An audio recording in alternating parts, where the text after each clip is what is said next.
नमस्कार, आर्या न्यूज देख रहे हैं आप और मैं आपके साथ अलका सिंह। बुलेटिन में आपका बहुत बहुत स्वागत है। रुक करते हैं खबरों का। प्रधानमंत्री नरेंद्र मोदी इस समय गुजरात दौरे पर हैं। इस दौरान एक जनसभा को संबोधित करते हुए पीएम मोदी ने कहा कि आज उन्होंने उन क्षणों का अनुभव किया है जो हमेशा उनके साथ रहेंगे। उन्होंने गहरे समुद्र के भीतर जाकर प्राचीन द्वारिका जी के दर्शन किए।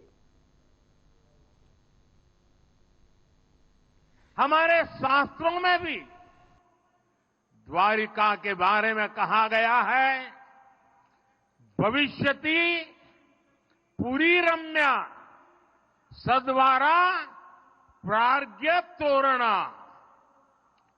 चयाट्टलाकर केयूरा पृथ्व्याम ककूदोपमा।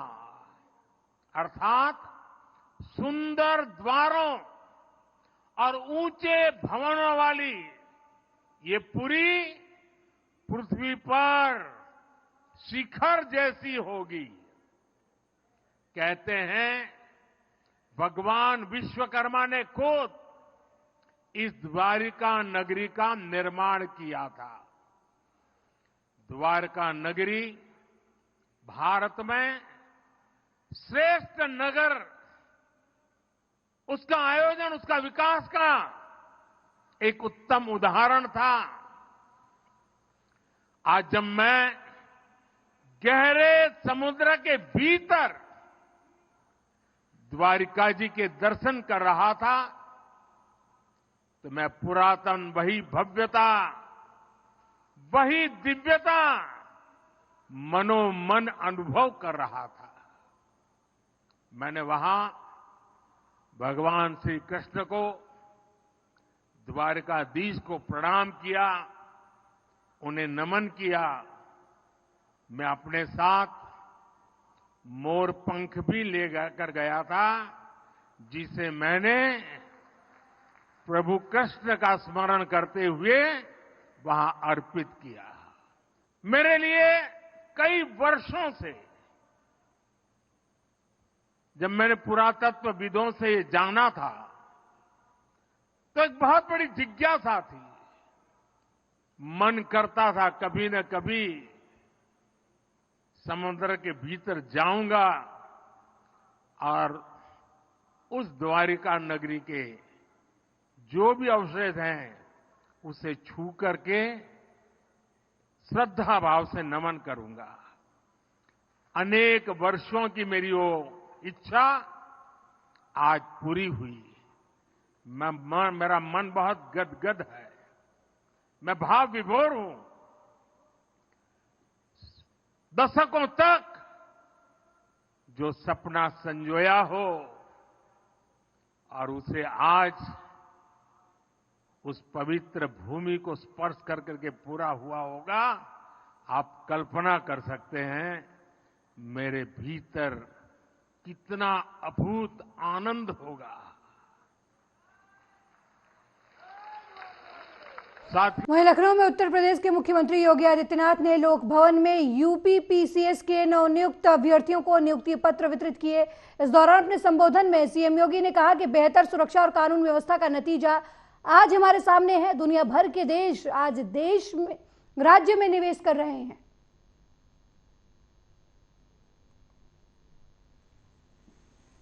प्रदेश में सुरक्षा और कानून व्यवस्था की बेहतर स्थिति का परिणाम कैसे होता है, यह आज हम सबके सामने है। जब हम लोग देखते हैं कि जिस प्रदेश में कोई निवेश नहीं करना चाहता था, उस प्रदेश में देश भी और दुनिया भी आज निवेश करने के लिए आ रही है। आपने अभी पिछले दिनों देखा होगा, गत सप्ताह ही प्रधानमंत्री जी ने 10,24,000 करोड़ रुपए के निवेश के प्रस्तावों को जमीनी धरातल पर उतारा था, यानी उनका शिलान्यास का कार्यक्रम संपन्न हुआ। ये 10,24,000 करोड़ रुपए के निवेश के प्रस्ताव का जमीनी धरातल पर उतरने का मतलब आप जानते हैं? 34 लाख से अधिक नौजवानों को सीधे सीधे नौकरी। ये 34 लाख लोग पहले कहां जाते थे? देश के अंदर अलग अलग जगहों पर भटकते थे नौकरी के लिए। कोई महाराष्ट्र जाता था, कोई पंजाब जाता था, कोई बेंगलुरु जाता था, कोई गुजरात जाता था, कोई तमिलनाडु जाता था, कोई आंध्र प्रदेश जाता था। आज कहीं जाना नहीं है, बल्कि अपने ही राज्य में वह निवेश हो रहा है, अपने ही राज्य में उसको नौकरी मिलेगी। यह एक संभावना प्रदेश के अंदर तैयार है। वहीं तेजस्वी यादव इस दौरान जन विश्वास यात्रा पर हैं। अपनी इस यात्रा के बारे में बोलते हुए तेजस्वी यादव ने कहा कि 20 तारीख से वो घूम रहे हैं और हर जाति हर वर्ग के लोगों का अप्रत्याशित समर्थन उन्हें मिल रहा है। बिहार में जिस तरीके का राजनीतिक क्रम चल रहा है, एक बड़ा सवाल ये उठता है कि अब तक 1 महीना हो गया है और मंत्रिमंडल का विस्तार क्यों नहीं हुआ है। हम लोग घूम रहे हैं, लगभग 1500 किलोमीटर हम लोगों ने घूमा है और अप्रत्याशित समर्थन जो है हर जाति हर वर्ग के लोगों का, हर धर्म के लोगों का हम लोगों को आशीर्वाद मिला है। और आज से जो है वैशाली जिला है, समस्तीपुर है, मधुबनी, दरभंगा और रात में सुपौल हम लोग रुकेंगे। तो आज से जो कार्यक्रम होगा उसमें केवल यही बदलाव किया गया है कि आज से जनसभाएं नहीं होंगी, बल्कि रोड शो और नुक्कड़ सभा जो है चौक चौराहे पे वो हम लोग करेंगे। देखिए 20 तारीख से वहीं पीएम मोदी ने एक बार फिर मन की बात के जरिए देश के लोगों को संबोधित किया। मन की बात कार्यक्रम के बारे में बोलते हुए बिहार के उप मुख्यमंत्री सम्राट चौधरी ने कहा कि प्रधानमंत्री मोदी ने 110वें मन की बात के माध्यम से पूरे देश को संबोधित किया है। उन्होंने बताया कि किस तरीके से नमो ड्रोन दीदी किसानों की सहायता कर रही है। बिहार में आदरणीय प्रधानमंत्री जी आज स्वास्थ्य विभाग के हजारों करोड़ रुपए के योजना को या तो उद्घाटन करेंगे या शिलान्यास करेंगे। इसके साथ साथ कल रेलवे के द्वारा लगभग 70,000 करोड़ रुपया का बिहार में प्रोजेक्ट चल रहा है, उसका शिलान्यास उद्घाटन करेंगे। और अगले 10 दिनों में लगभग 2 लाख करोड़ रुपया बिहार का, लोग पूछते हैं ना कि बिहार में हुआ क्या है, हम लोग प्रचार कम करते हैं, लेकिन आपको बताना चाहते हैं कि अगले 10 दिनों में देश के यशस्वी प्रधानमंत्री जी लगातार या तो वर्चुअल के माध्यम से या फिजिकल के माध्यम से बिहार के लोगों को लगभग 2 लाख करोड़ रुपया की योजना या तो उद्घाटन या शिलान्यास करेंगे। सर, प्रधानमंत्री भी आ रहे हैं, जेपी नड्डा भी आ रहे हैं, कब तक दोनों का कार्यक्रम है? 2 तारीख को। ये तो आप लोग जान ही रहे हैं कि देश के यशस्वी प्रधानमंत्री जी 2 तारीख को औरंगाबाद और बेगूसराय की धरती पर आ रहे हैं, जिसमें हजारों की संख्या में योजना का उद्घाटन और शिलान्यास करेंगे। बाद के कालखंड में आदरणीय गृह मंत्री जी का भी कार्यक्रम बिहार होना है। आदरणीय रक्षा मंत्री जी का 28 तारीख को कार्यक्रम है और फिर प्रधानमंत्री जी का एक और कार्यक्रम चुनाव के घोषणा के पहले उद्घाटन शिलान्यास का कार्यक्रम है। वहीं बसपा छोड़ भाजपा में शामिल हुए नेता रितेश पांडे ने बीजेपी में शामिल होने के बाद कहा कि वो देश के प्रधानमंत्री नरेंद्र मोदी के विजन को देखते हुए विकसित भारत की कल्पना में अपना सहयोग देने के लिए इस बड़े मिशन के लिए बीजेपी के साथ जुड़कर काम करने के लिए आगे आए हैं। 1000 से ज्यादा आवास की प्रधानमंत्री आवास की उपलब्धि करवाना, ये सारी की सारी चीजें प्रत्यक्ष रूप से देखने को मिलता है कि एक विकसित भारत की यात्रा की तरफ हमारे क्षेत्र को बढ़ाने का काम कर रहा है, हमारे प्रदेश को बढ़ाने का काम किया जा रहा है। और इससे प्रभावित होकर के लोकसभा के अंतर्गत भी मैंने निरंतर पाया कि विपक्ष का रहने के बाद भी हमारी हर एक निवेदनों को स्वीकार किया गया, चाहे वो अयोध्या से लेकर के बनारस तक 4 लेन की बात रही हो और चाहे वो अंबेडकर नगर में रिंग रोड बनाने की बात रही हो, हमारे क्षेत्र को विकसित करने में कोई कसर नहीं छोड़ी गई है। 40,000 से ज्यादा आवास की प्रधानमंत्री आवास की उपलब्धि करवाना।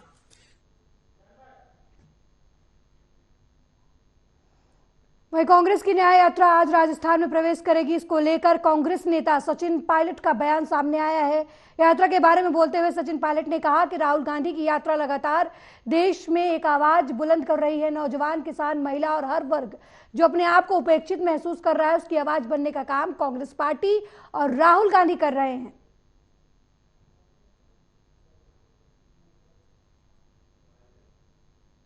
यात्रा से लगातार देश में एक आवाज बुलंद हो रही है। न्याय यात्रा है राहुल गांधी जी की।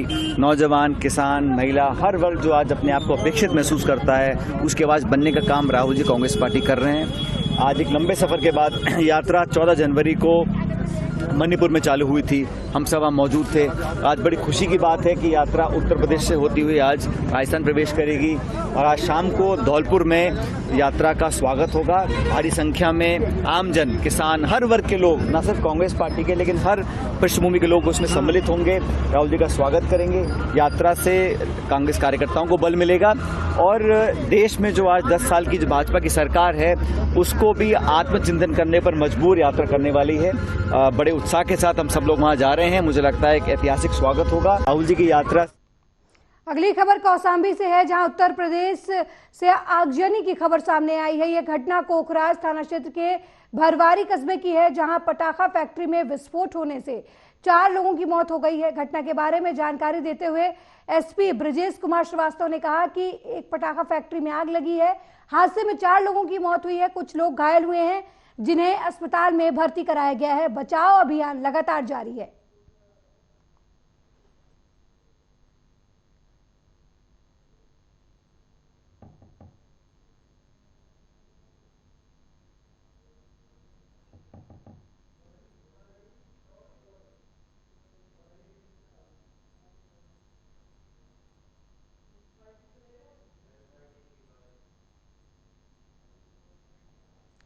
वहीं रायबरेली में एक मुस्लिम युवती ने सनातन धर्म स्वीकार कर मानसी बन गई है। इस मुस्लिम युवती ने हिंदू युवक से न केवल शादी की है बल्कि सनातन धर्म भी स्वीकार किया है। युवती का कहना है कि उसका सनातन धर्मी युवक से प्रेम प्रसंग चल रहा था। प्रेम प्रसंग के दौरान उसे सनातन धर्म के तौर तरीके पसंद आए, जबकि इस्लाम धर्म उसे शुरू से ही पसंद नहीं था। मंतसा ने कहा कि घर वालों के भारी विरोध के बावजूद उसने अपने सनातन धर्मी प्रेमी से मंदिर में पूरे विधि विधान से विवाह कर सनातन धर्म कबूल किया है।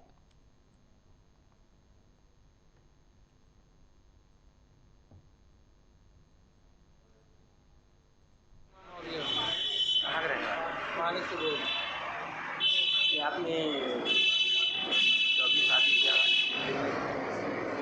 सनातन धर्म हमें अच्छा लगा, हम दोनों को इसलिए कर लिया मंदिर। क्या आपके दोनों के परिवार के या माँ बाप राजी थे? राजी नहीं थे, इसलिए आशीष कुमार मौर्य। कहाँ रहेगा? मालिक से बोल। आपने जो भी शादी किया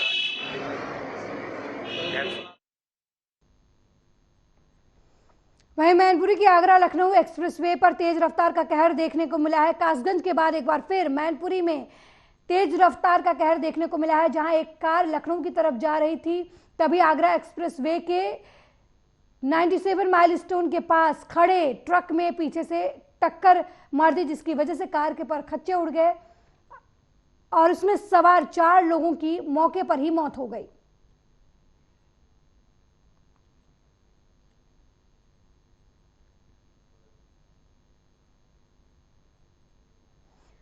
वहीं आगरा के थाना बासौनी क्षेत्र में बीहड़ में मछली तस्कर मछलियों का शिकार कर रहे थे। वनकर्मियों ने उन्हें पकड़ा। वनकर्मी उन्हें ले जा रहे थे, तभी महिलाओं और लोगों ने उन पर हमला बोल दिया, उन्हें लाठी डंडों से पीटा। वनकर्मियों की पिटाई का वीडियो अब सोशल मीडिया पर वायरल हो रहा है। हमले में वन दरोगा समेत 5 लोगों को चोटें आई हैं, उनका मेडिकल कराया गया है। घटना शनिवार दोपहर करीब 2 बजे की बताई जा रही है।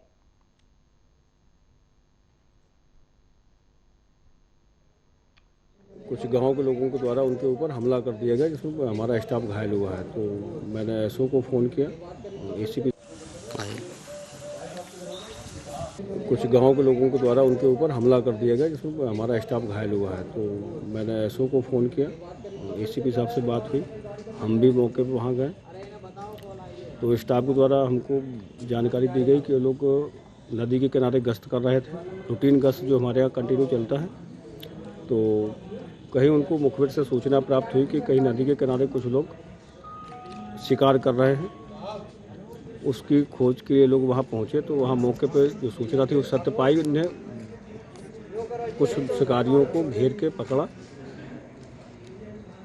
और वहाँ मौके पे उनसे जाल और कुछ मछली बरामद करी, जिसको उन्होंने वीडियो भी बनाया उसका। चलो यादव जी पूछिए। सर, यहाँ कलसरा में एक अवैध रूप से पत्थर खनन हो रहा है, उसके बारे में क्या कहना चाहिए? आप लोगों के माध्यम से पता चला है कि वहाँ पर खनन हो रहा है और माइनिंग विभाग से जानकारी लेकर जो है बता पाएंगे कि वो अवैध है क्या अवैध नहीं। सर, आपकी जानकारी में नहीं किसी प्रकार की जानकारी में आप ही लोग के माध्यम से आए हैं। चलो यादव जी पूछिए।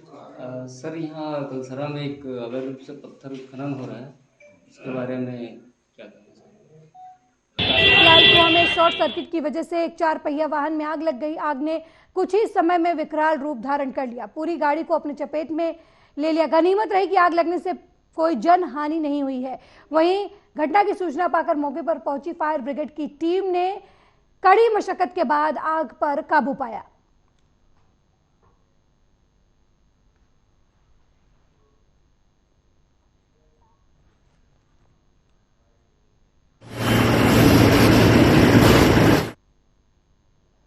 वहीं दिल्ली के मुख्यमंत्री अरविंद केजरीवाल का गलत बिजली बिल को लेकर बयान सामने आया है। बिजली बिल के बारे में बोलते हुए उन्होंने कहा कि कोरोना काल में कई महीने तक रीडिंग नहीं ली गई। उन्होंने दफ्तर में ही बैठकर फर्जी रीडिंग भर दी, जिसकी वजह से लोगों के गलत बिल आए।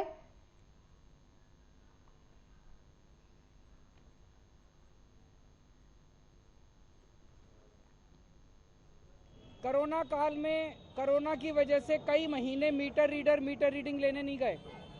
उन्होंने दफ्तर में बैठ के ही अपनी फर्जी मीटर रीडिंग भर दी, उसकी वजह से गलत बिल आने लगे।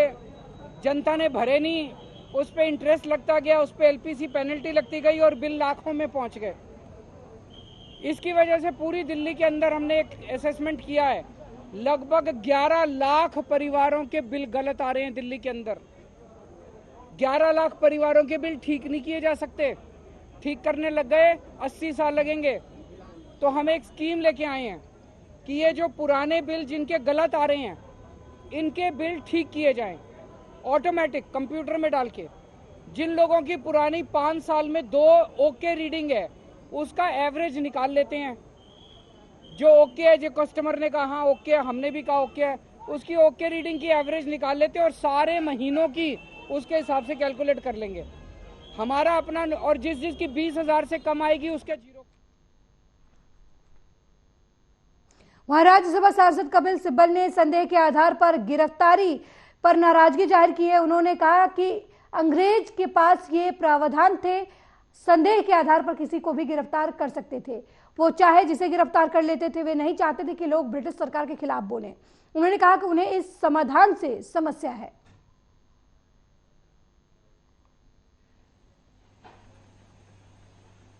When the British had this provision that you can arrest anybody on the basis of suspicion, why did the British do it? Because they wanted to quell dissent. They could just arrest anybody they liked. They didn't want people to speak up. They didn't want people to talk against the British government. And so many atrocities were committed based on this provision. I have a problem with this provision. How does it? मेरे साथ इस bulletin में फिलहाल इतना ही। देश दुनिया की तमाम खबरों को देखने के लिए देखते रहिए आर्या न्यूज। नमस्कार।